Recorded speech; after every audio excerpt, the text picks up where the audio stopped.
Hello guys, कैसे हो आप सब लोग। ये सेक्शन आज जो हम डिस्कशन करने वाले हैं सेक्शन 58 है। बहुत से स्टूडेंट को इसमें कन्फ्यूजन होता है, ये रिफ्यूजल ऑफ रजिस्टर ट्रांसफ़र और ट्रांसमिशन क्या होता है, ये क्यों करती है कंपनी, इतना सब अच्छा चलते वक्त शेयर होल्डर को क्यों परेशान किया जाता है। बहुत से माइंड में आपके डाउट रहते यार, क्या करें, हमारी सीए लाइफ, सीएमए लाइफ और सीएस लाइफ ऐसी है कि डाउट तो आने ही वाले हैं और टेंशन तो रहता है। स्टडी का टेंशन रहता है, किसी और का टेंशन रहता है, कुछ और टेंशन रहता है, सब टेंशन मैनेज करना अब हमारी रिस्पॉन्सिबिलिटी होती है। गाइज बेसिकली अगर हम सेक्शन की बात करें तो सेक्शन बहुत इंपॉर्टेंट है। सेक्शन 58 अगर हम सही मायने में समझें तो बहुत ईजी है। उसके लिए हमें समझनी है एक डेफिनेशन जो दी है प्राइवेट कंपनी की। सेक्शन 268 अगर हम बात करें तो प्राइवेट कंपनी की हमें डेफिनेशन समझिए। तो प्राइवेट कंपनी की डेफिनेशन में यहाँ पर आपको पढ़ूंगा नहीं, आप यहाँ पर स्क्रीन पर दिए, मैं इसमें एक क्लॉज है, ये क्लॉज पर आपको फोकस करने की कोशिश करूँगा। Restrict the right to transfer its members, यानी कि यहाँ पर प्राइवेट कंपनी के अगर आप शेयर होल्डर होते हो तो उस सिचुएशन में आपके जो शेयर ट्रांसफ़र और ट्रांसमिशन के राइट होते हैं वो रिस्ट्रिक्ट किए जाते हैं। ये प्राइवेट कंपनी के आर्टिकल में एक क्लॉज लिखा होता है। उसके वजह से क्या होता है, कई बार इस क्लॉज के वजह से शेयर होल्डर अपने शेयर्स ट्रांसफ़र कर नहीं पाते। तो ये इसलिए सेक्शन 58 बनाया गया कि यार अगर प्रॉब्लम है, जेन्युइन केस है शेयर होल्डर का, तो उसको क्या करो, ट्रांसफ़र करने दो। तो उसके लिए हम क्या करते हैं, प्रोसीजर्स है, वो procedures one by one discuss करते हैं। गाइज प्राइवेट कंपनी का सेपरेट, प्राइवेट और पब्लिक कंपनी का इन डिटेल में मैंने डिस्कशन किया है, डिस्क्रिप्शन में उसकी लिंक भी दी है, वो वीडियो आप एक बार देख सकते हो। नेक्स्ट जो इम्पोर्टेंट प्रोविजन है तो कंपलसरी इश्यू ऑफ नोटिस। यार आपने अगर ये एक्स है, ये समझो एक्स है, इसने और इसके शेयर ट्रांसफ़र कर दिए वाई को, और ये वाई को शेयर ट्रांसफ़र कर दिए, इसने इससे पेमेंट भी ले लिया, कंसिडरेशन भी ले लिया और इसने शेयर सर्टिफिकेट दे दिए। मगर अल्टीमेटली जो रजिस्टर होते हैं ना, शेयर कंपनी के रजिस्टर ऑफिस में होते हैं, आपका नाम को यहाँ पर कट किया जाता है, इनके नाम को ऐड किया जाता है। सेक्शन 88 में आपका रजिस्टर मेंटेन होता है, आपको सबको पता है। तो ये जो बंदा है ना, इसका नाम कंपनी क्या करती है, रजिस्टर में एंटर ही नहीं करती है। तो इस सिचुएशन में क्या होता है, ये परेशान होता है बेचारा कि यार ये क्यों नहीं कर रहा है, क्योंकि उसको पता नहीं होता है कि प्राइवेट कंपनी के आर्टिकल में कुछ ना कुछ तो ऐसी गड़बड़ है जिसके वजह से मैं ये ट्रांसफ़र नहीं कर सकता। तो इसके लिए ये क्या करते हैं पता है आपको, इसके लिए कंपनी को बोला गया है कि अगर आप इनके शेयर ट्रांसफ़र पर कोई रोक लगाना चाहते हो तो उसकी नोटिस दे दो ना यार। जिस दिन उन्होंने आपको क्या किया है, शेयर ट्रांसफ़र डीड आपको ट्रांसफ़र किए, उसके बाद उसको विद इन 30 डेज में आप क्या करो, नोटिस दे दो ना। जो भी आपको लगता है कि इनका ट्रांसफ़र सही है गलत है, आप करो ना उनको, जो भी आपकी पावर से यूज करो उनको, ट्रांसमिशन को आप क्या करो, डिनाई कर दो। तो उस सिचुएशन में ये कंपनी पर ये किया जाता है, ऑब्लिगेशन होता है। तो इसके वन बाय वन में प्रोविजन रीड आउट करता हूँ। If a private company limited by shares refuse whether in a pursuance of any power of the company under its article or otherwise, मैंने पहले ही बोला था कि पावर कहाँ पे, इसके आर्टिकल में, क्योंकि डेफिनेशन क्लियर कट है भैया।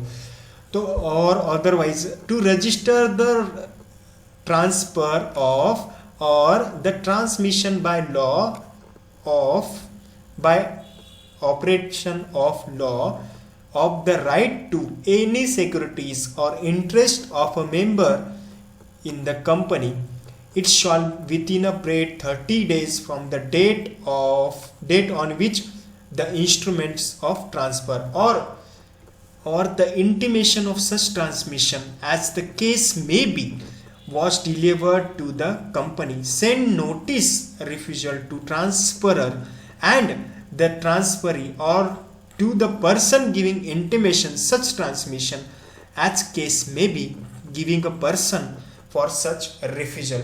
आप क्या करो यार, ये रिफ्यूजल करना है ना, आप करो, जिंदगी में आपको जितना परेशान करना है शेयर होल्डर को करो, बट एक नोटिस दे दो एटलीस्ट कि हमने आपका ट्रांसफर कर दिया, रिफ्यूजल कर दिया।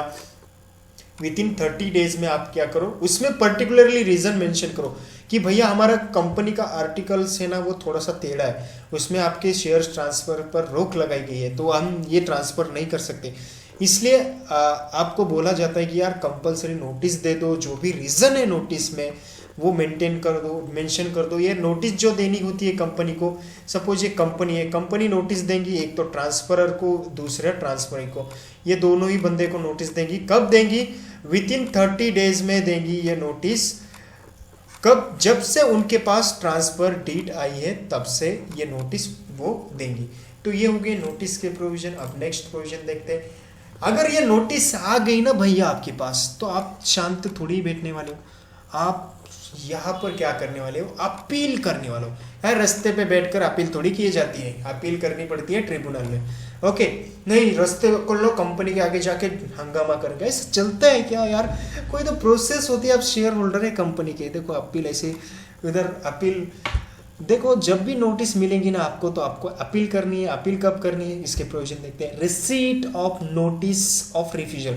आपको नोटिस मिल गई ना भैया रिफ्यूजल की, उसके बाद क्या करनी है? ट्रांसफरी ए में the transferee may appeal to tribunal against the refusal within a period of 30 days. आपका जिस दिन उन्होंने रिफ्यूजल किया है उसके बाद आपको विद इन 30 डेज में क्या करनी है? अपील करनी है ट्रिब्यूनल में। ये प्रोविजन याद रखना है। प्रोसेस 1 में हमने देखा था, ये बंदा और ये बंदा, ये दोनों ट्रांसफर कर रहे शेयर्स, तो ये कंपनी है, ये कंपनी उनको क्या करेंगी? नोटिस देंगी विद इन 30 डेज, जिस दिन डीड रिसीव होती है। अब ये नोटिस आने के बाद इन्होंने विद इन 30 डेज में क्या करना है? अपील करना है। 30 + 30 भैया हो गए 60। अब आगे चलते हैं इसमें। सर सुनो ना, यहाँ पर हमें ना उन्होंने नोटिस नहीं दी, आप क्या करें? From the date of receive of notice or in case no notice has been send by company. क्या करेंगे आप? उधर जाकर कंपनी सेक्रेटरी को पकड़कर मारेंगे क्या? नहीं, थोड़ा सा रुको। तो अगर आपको नोटिस नहीं दी ना, तो उस सिचुएशन में आपने क्या करना है? Within a period of 60 days from the date on which the instrument of transfer or intimation transmission as the case may be was derived to the company. यानी कि इसका मतलब क्या होता है? आपको कंपनी ने रिफ्यूजल की नोटिस नहीं दी है और कंपनी एकदम साइलेंट है, चुपचाप बैठी है, बोल रही है मेरे आर्टिकल अलाउ नहीं कर। अरे आर्टिकल तेरे अलाउ नहीं कर रहे, मगर नोटिस देना तो आर्टिकल में मैंडेटरी है ना। विद इन 30 डेज में नोटिस तो देना। खामा का शेयर होल्डर परेशान काहे को हो रहा है? नहीं सुनती नहीं कंपनी। तो इस सिचुएशन में क्या होता है? आप शेयर होल्डर होते हैं, प्रोविजन बोलता है डरो मत शेयर होल्डर, मैं तुम्हारे साथ हूँ। सेक्शन 58 बहुत ही अच्छा सेक्शन है, शेयर होल्डर के राइट की प्रोटेक्शन करता है। सर ये ना सेक्शन 58 बहुत भारी है। तो यहाँ पर ये क्या बोलता है? आप डरो मत, कंपनी ने नोटिस नहीं दी ना तो भी चलेगा। जिस दिन आपने डीड सबमिट की, ट्रांसफर की, उस दिन के बाद आप क्या करो? 60 डेज में क्या करो? आप ट्रिब्यूनल में अपील कर दो। अगर नोटिस नहीं दी ना, तो उस दिन के बाद आप 60 डेज में ट्रिब्यूनल में अपील कर दो। भले ही आपका ट्रांसफर हो या ट्रांसमिशन, कोई प्रॉब्लम नहीं। तो ये होता है नोटिस। अब यहां पर और देखते हैं ऑर्डर ऑफ ट्रिब्यूनल। अब इसके बाद आपने ट्रिब्यूनल में अपील फाइल की, तो ट्रिब्यूनल भी क्या करेगा? यहाँ पर ऑर्डर देगा। एक तो ऑर्डर कंपनी को बोलेगा देखो कंपनी इन शेयर होल्डर के शेयर ट्रांसफर कर दे, नहीं तो मैं तेरे अगेंस्ट में एक्शन लूंगी। इनके अगेंस्ट ऑर्डर देगा, नहीं तो मेंबर को बोलेगा हे मेंबर सुन, तेरे लिए ये ट्रांसफर सही नहीं है। तू जो कंपनी एक्ट में लिखा है, इसके एक्ट में जो आर्टिकल में लिखा है, उसके अगेंस्ट में जाकर ये क्या कर रहा है? ट्रांसफर ट्रांसमिशन कर रहा है। तो तू ये कर नहीं सकता है, इसलिए तेरा ये रिफ्यूजल किया जाता है, रिजेक्शन किया जाता है ट्रांसफर। ये जो ऑर्डर है ये कौन देता है? ट्रिब्यूनल। वो कैसे देता है देखते हैं थोड़ा सा। मैं आफ्टर हायरिंग, देखो हायरिंग होगी यहाँ पर, the parties either dismiss the appeal और बाय ऑर्डर। देखो डायरेक्ट दैट द ट्रांसफर और transmission shawl be registered by the company and the company shall comply with such order within a period of 10 days of the receipt of order। और देखो एक तो company ने क्या कर दिया डायरेक्ट, यानी कि कंपनी ने बोला कि इनको क्या कर दो ट्रांसफर, जो भी करना चाहते हैं शेयर होल्डर उनको ट्रांसफर ट्रांसमिशन उसका कर दो। तो ये बोलने के बाद कंपनी ने विद इन 10 डेज में ये प्रोसीजर डन करनी है भैया। जैसे ही कोर्ट बोलते हैं ना इनका जो भी मैटर है, मैटर सही है, आप इसका मैटर हैंडल कर दो, तो विद इन 10 डेज में आपको क्या करना पड़ेगा? कंप्लाई करना पड़ेगा कंपनी को कि आपका ट्रांसफर अप्रूवल देना पड़ेगा, नहीं तो क्या करेंगे दूसरा ऑर्डर ये तो कंपनी के फेवर कंपनी के अगेंस्ट में ऑर्डर आता है। अब आपके अगेंस्ट में मेंबर के अगेंस्ट में ऑर्डर आया, अब आपको क्या बोलेंगे ट्रिब्यूनल, हे मेंबर सुन, direct rectification of the register and also direct the company to pay damage and any situated by the party agree. अगर कोई डिफॉल्ट है, अगर कंपनी ने सही में आपको हरास किया है तो उस सिचुएशन में आपके अगेंस्ट यहाँ पर कंपनी को डैमेज जो भी आपका हुआ है उसको पे करने के लिए कंपनी बोलेगी, वो कंपनी को आपको पे करना होगा। तो यहाँ पर अगेन और एक इम्पॉर्टेंट पनिशमेंट और कॉन्ट्रावेंशन, आप अगर कुछ गलती करोगे तो कॉन्ट्रावेंशन पनिशमेंट तो आएगा ही ना सबसे लास्ट में। तो सेक्शन 58(6) बोलता है कि कोई भी आप कॉन्ट्रावेंशन करते हो तो आपको पनिशमेंट मिलेगी। यार कंपनी है, पनिशमेंट कैसे दोगे? ये person contravention the order of tribunal, ये ऑर्डर ऑफ ट्रिब्यूनल का जो ऑर्डर मिला था आपको सेक्शन 58(5) में, उसका अगर आपने कॉन्ट्रावेंशन किया ना भैया, तो under this section he shall be punishable with imprisonment. Oh my god, जेल में जाना पड़ता है आपको for the term which shall not less than 1 year, 1 year में चक्की पीसिंग, बट विच में एक्सटेंड 3 ईयर्स। आपको अगर आपने कॉन्ट्रावेंशन कर दिया ट्रिब्यूनल के किसी भी ऑर्डर का तो आपको इम्प्रिजमेंट हो सकती है, एक तो आपको 1 ईयर तक एंड दूसरा आपको 3 ईयर्स तक जेल में जाना पड़ता है। तो उसके बाद and with fine which shall not be less than 1 lakh rupees but which may be extend to 5 lakh rupees.